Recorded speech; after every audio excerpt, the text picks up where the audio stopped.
Bali hanggang dito na lang po. Maraming salamat sa lahat ng patuloy na sumusuporta dito sa Boy AC Garage at hindi pa rin po ako magsasawang tumulong sa lahat ng mga nangangarap pagkaroon ng sasakyan sa murang halaga. Geng. So yun.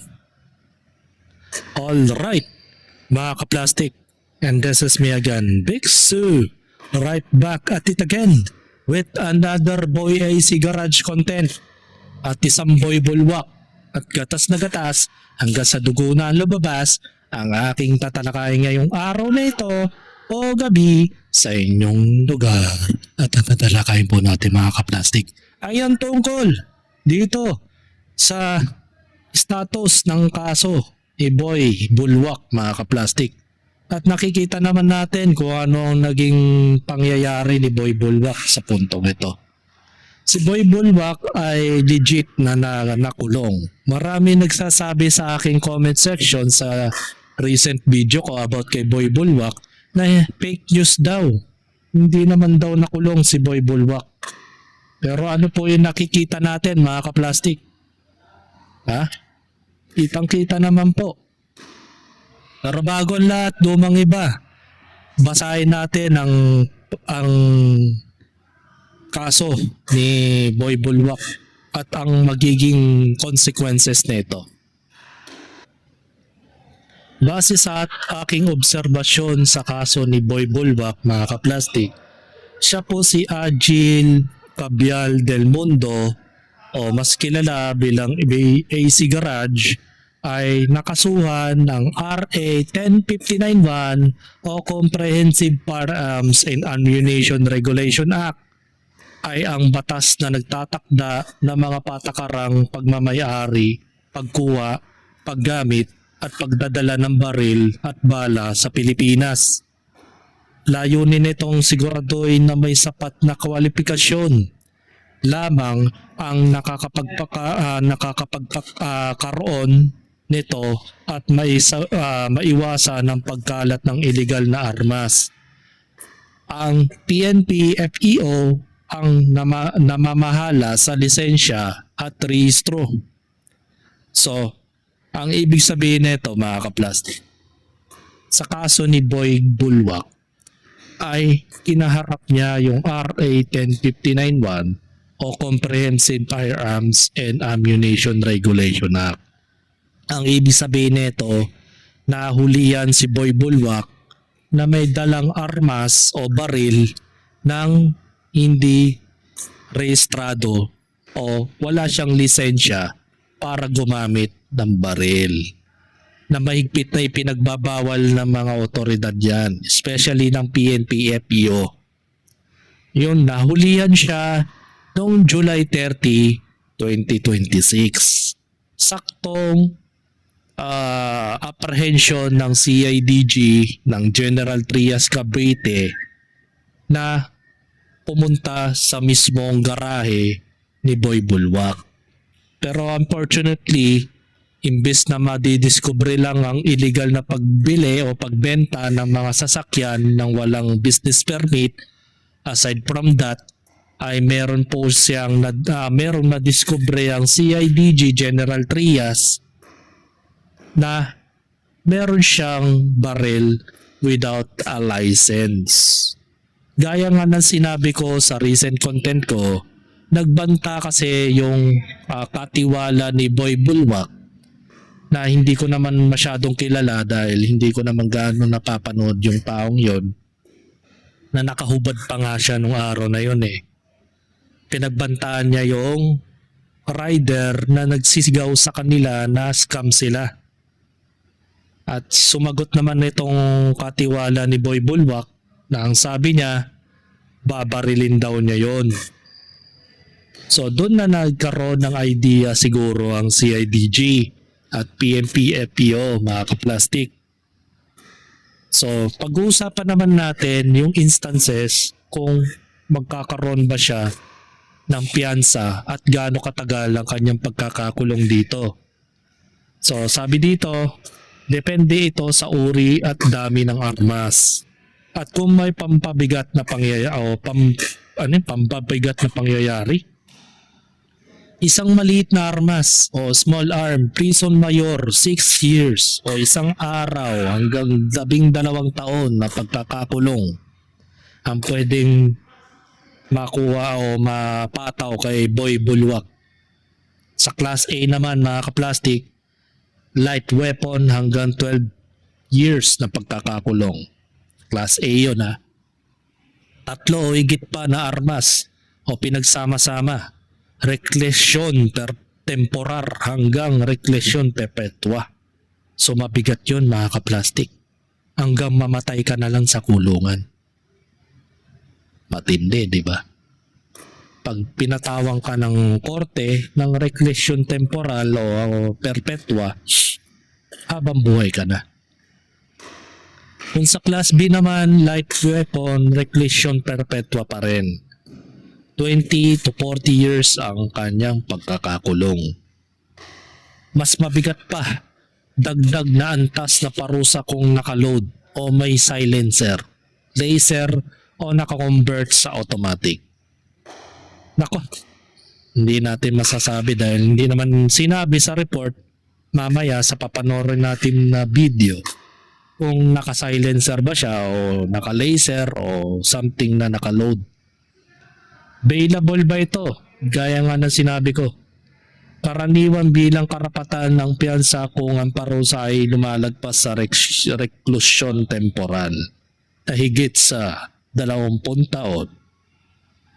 Kung ang parusa ay reklusyon perpetua o paghabang buhay na pagkakakulong, hindi ito karapatan na maaaring tanggihan ng korte ang piyansa kapag matibay ang ebidensya laban sa akusado. Paalala lang po, ito ay pangkalahatang paliwanag lamang. Kamonsulta sa abogado para sa tiyak na sitwasyon. So yun, kung pagbabasihan dito ay kung may piyansa ba to. Nakadepende pa rin po ito sa bigat ng kanyang kasalanan mga kaplastik. Etong si Agil Del Mundo ay nahulihan nga na may baril. So hindi pa sinasabi kung anong uring baril ang nahuli kay Boy Bulwak. Kaya hindi pa natin masasabi kung makakapagpiyansa siya. Kasi 1 linggo na po ang nakakalipas mga kaplastik. So ano na ngayon? Ano na ngayon ang date mga kaplastik? August 6 na ngayon. So 1 linggo na po siyang nakakulong. Balita ko sa ano to di ko malaman kung saan lugar siya nakakulong mga kaplastik, parang sa Maynila ata. Pero wag na natin patagalin mga kaplastik. Ito po yung video ni Boy Bulwak na patunay na talaga siya ay nakulong. Ito, panoorin natin to. Sa'yo na. Shout out kay Mag-ingat ka palagi. Yan. Geng. Mga feeling strong yan. Iyak sa huli yan. Aray mo. Iyak talaga. Meron pa dito Ito.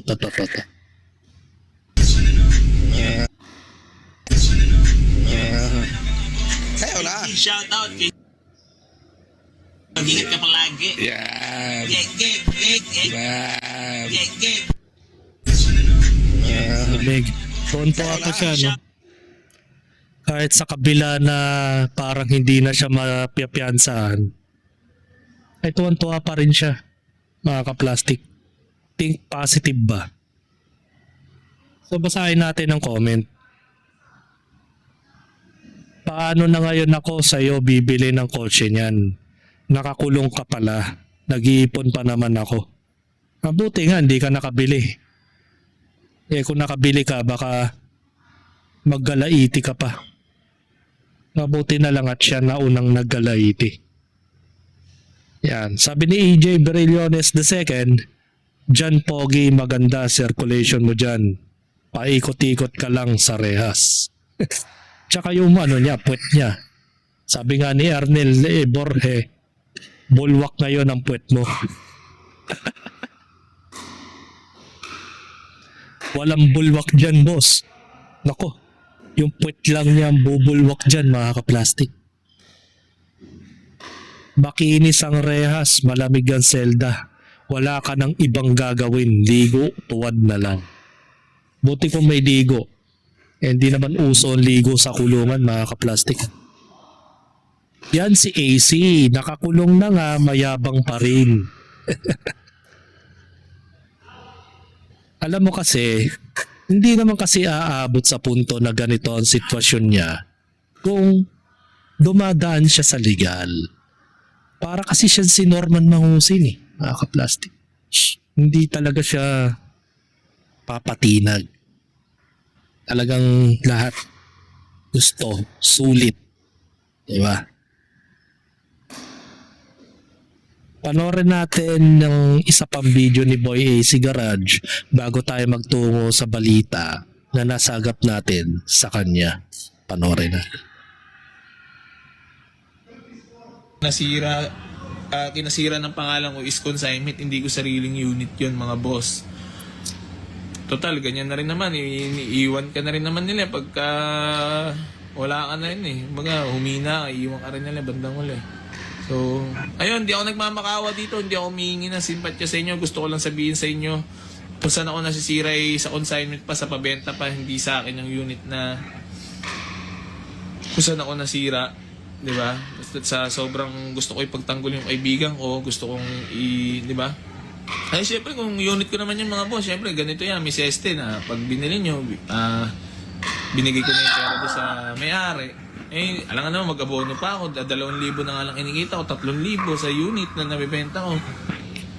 Pero ngayon, sa lahat ng mga makakabili dito mga boss, second hand yung binibenta ko po, hindi naman po natin talaga masasabi kung kailan may lalabas sa sira. Pero nandito naman po kami, nandito po si Kuya AC nyo. Gagawin ng best, gagawin ng lahat naman para makapagbigay ng maganda serbisyo sa inyo at pagpatuloy itong ginagawa natin. So, pasensya na po ulit sa napakita kong pangit na pag-uugali na di ko na pinost, yung pa yung kinasama ko. Pero dahil nga tanga-tanga, bobo, pinost ko pa rin po yung mga ganong bagay na hindi naman na dapat. So, ayun, bali mas pagigihin ko po, gagawin ko po yung best ko sa lahat ng mga makakabili dito. So, ayun po, mahal na mahal ko po kayong lahat, sa lahat ng mga followers ko po dyan. Pasensya na po sa napakitang pag-uugali ni Halata namang wala ka sa tamang pag-iisip eh. Sasabihin mo, handa ka na bang sa mga serbisyo kung sakali magkaroon ng problema yung binili ng customer sa'yo. Ano naman yung sinabi mo recently sa customer mo? Na hindi naman tayo bata para bawi-bawi na lang. Diba? Kung makapagsalita ka that time pabalang pa na para bagang kasalanan pa ng customer kung bakit bumili sila sa'yo. Tapos ngayon magsasalita ka ng ganyan. Diba? At sabi mo pa nga dito sa page mo,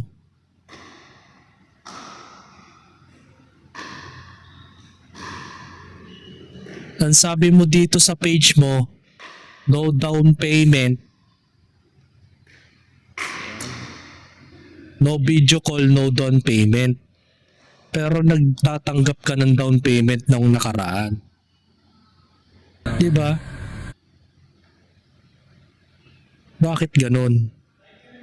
No down payment, no video call. Pero nung nag-down payment si kuya ng 60,000 na nagsumbong sa bitag, tinanggap mo yung down payment. Ngayon, nire-refund ng tao gawa ng may rason naman siya na hindi naman niya nagamit yung unit. Ayaw mo naman ibigay kasi wala daw sa iyo yung pera. Tapos 2,000 daw ang kinikita daw niya. Imposible yun. Hindi ako naniniwalang 2,000 ang kinikita mo sa ganyang sitwasyon. Nakapagpundar ka nga ng lupa na bago mo popwestuhan. Diba? So, ibig sabihin, marami kang pera. At hindi lang 2,000 ang kinikita mo dyan sa bawat benta ng sasakyan. Napaka-imposible naman yun. At nag-post yung isa sa mga kamag-anak ni Agil Del Mundo na kamakailan lang to, June 6, mga kaplastik ha. Sabi ng kanyang kamag-anak siguro to na si Maria Victoria Cabial. Yung JNT Riders na kinuha yun, passport ni Agil Del Mundo aka Boy AC Garage. Pakibalik mo na. Sabi mo bukas, hindi tumupad ang bullshit ka. Napaikot mo kami. Ibalik mo na wala ka pang palabra de honor. Or gusto mo ding sumikat na una. Pamakailan lang, nag-post ang kamag-anak o something na relatives ni Agil Del Mundo, ni Boy Bulwak, na yung passport ni Agil Del Mundo ay hindi daw binigay ng isang JNT rider. So paano katotoo ito? Wala naman siyang pinakitang tao. Basta nagparinig lang siya, mga kaplastik. So sabi sa comment, okay lang yan. Sabi ni Ezekiel John, wow, may bagong palabas na naman. Aanin ng rider yung passport niya. Mag-abroad daw si Boy Bulwak, kaso nag-abroad sa kulungan eh. Sabi ni Mark Joseph, paano naman nakuha yung passport? Is that a joke? Di naman niya may paliwanag. It's not a joke lang. Pinaregister pa po kay Lucifer para di nyo po siya maliligaw. Ayun. Masagot din yung kamag-anak ni Ipapasyal pa sa Baguio at Bicol. Inaasar tuloy sila. Bakit napunta sa rider yung passport niya? O di ba wala siyang corresponding explanation kung bakit? Sabi ni Mikey, tama lang yan, maranasan na ginagago. Sabi ni Javier, plano pa ata lumabas ng bansa kaso nahuli na ang lahat. Nag-surprise visit ang CIDG at inaresto siya. At ang masakit pa dito mga kaplastik, na-discovering meron siyang illegal na armas, mga kaplastik. Aside sa illegal business, may illegal pang armas. So sunog na sunog. Sabi ni Christian James Arbis Martinez, may passport pala yan. Di naman yan kailangan ng passport, wala naman pang travel abroad yan. Minaliit. Yan, pakitapon na lang. Yan. Nag-post kasi yung kamag-anak ni Boy AC Garage, mga kaplastik. So, ibig sabihin nun, June 6, mayroon na siyang problema. Pinagpa yung mga kaibigan at kamag-anak niya dito. Palagay ko si Alan Longson yung nakahubad, mga kaplastik, na nagsabing babarilin niya allegedly yung rider na nagsigaw sa kanila sa lugar na scammer sila. Palagay ko lang baka hindi siya to. Kamukha lang siguro. Wala kasing malinaw na itsura. So yun, may problema yung buhay ni Boy AC na nagkaroon siya ng At ito na po, panoorin po natin yung balita patungkol by Boy Bulwak. So ano ang kanyang naging kaso? Promdi News. Sa mga balita sa ating probinsya, vlogger na si Boy AC Garage timbog sa armas sa Cavite. Mabante naman sa balitang nga si Abante reporter Nilo Dagos. Arestado ang kontrobersyal na vlogger at online seller. Nakakatawa, no? Mabante naman sa balitang Teka nga si lang, Abante reporter Nilo Dagos. Nakakatawa, no? Binanggit pa nila yung pangalan Boy AC Garage tapos plinerd pa nila yung mukha. Para naman silang tanga magbalita, no? Dapat sinabi na lang nila sa headline, isang vlogger na nagbebenta ng illegal na sasakyan, timbog sa kasong illegal possession of firearms. Kaso ang problema binanggit nila yung pangalan ni Boy Bulwak. Bakit nyo pa Leonard? Sikat naman na itong taong to sa paggawa ng mga illegal na bagay. Diba? Probinsya vlogger na si Boy AC Garage timbog sa armas sa Cavite. Mabante naman sa balitang yan si Abante reporter Nilo Dagos. Arestado ang kontrobersyal na vlogger at online seller ng mga second-hand na sasakyan na kilala bilang si Boy AC Garage matapos makumpiskahan umano ng hindi lisensyadong armas sa ikinasang search operation ng CIDG Cavite Provincial Field Unit sa sitio Garland sa Barangay Binavista 2 sa General Trias City, Cavite.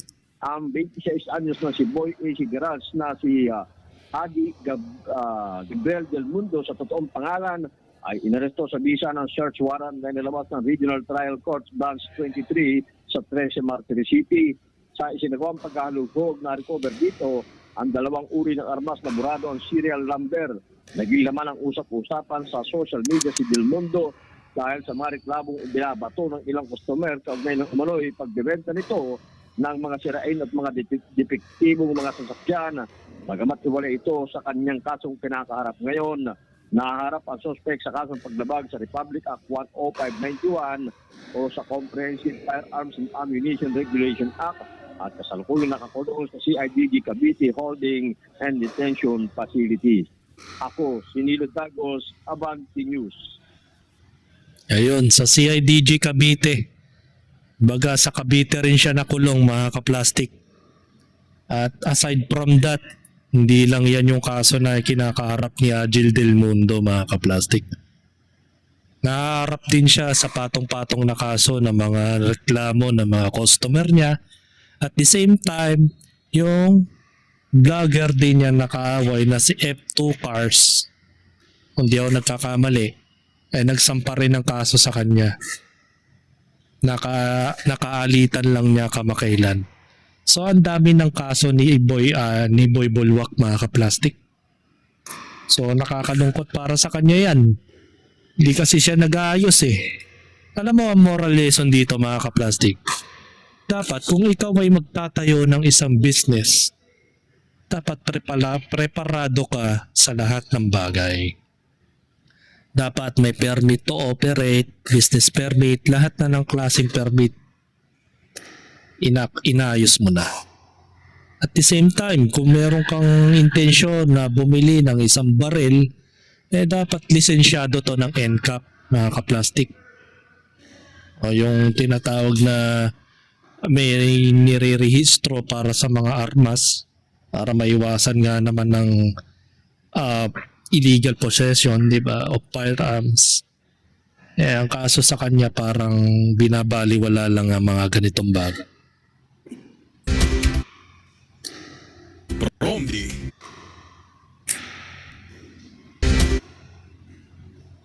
So basahin natin yung comment.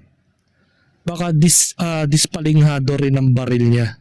Imbis na pumuputok bumubulwak ang bala. Baka may nakasagutan tong customer tapos naglabas ng beng-beng or pinakitaan ng beng-beng, ayun, pasok sa oblo. Buti nga hindi nanlaban to sa CIDG mga kaplastik. Kung nanlaban to, baka sumunod na siya kay Mima Alicia mga kaplastik. Kawawa talaga to. Sana idamay din niya yung iba pa dahil hanggang ngayon ay operate pa rin ng Boy AC Garage at nagbebenta pa rin sila ng mga illegal na sasakyan mga kaplastik. Diba?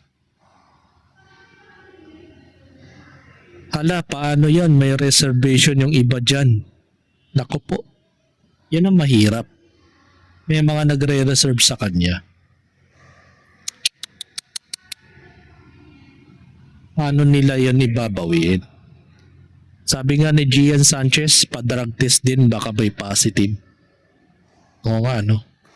Kasi baka mamaya dumodroga yan talamak sa Cavite ang mga droga mga kaplastik.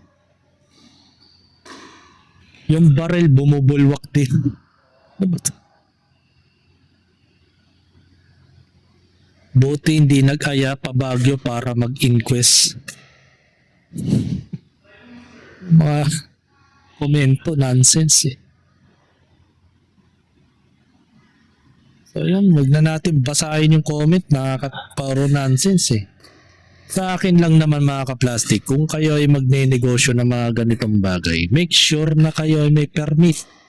At higit sa lahat, kung meron kang armas o baril na tinatago sa inyong tahanan, make sure na mayroon tong permit. Lahat yan may permit. Kaya nga kung papasok ka sa mga ganitong bagay, siguraduhin ninyong mayroong permit ang mga gamit at mga negosyo nyo.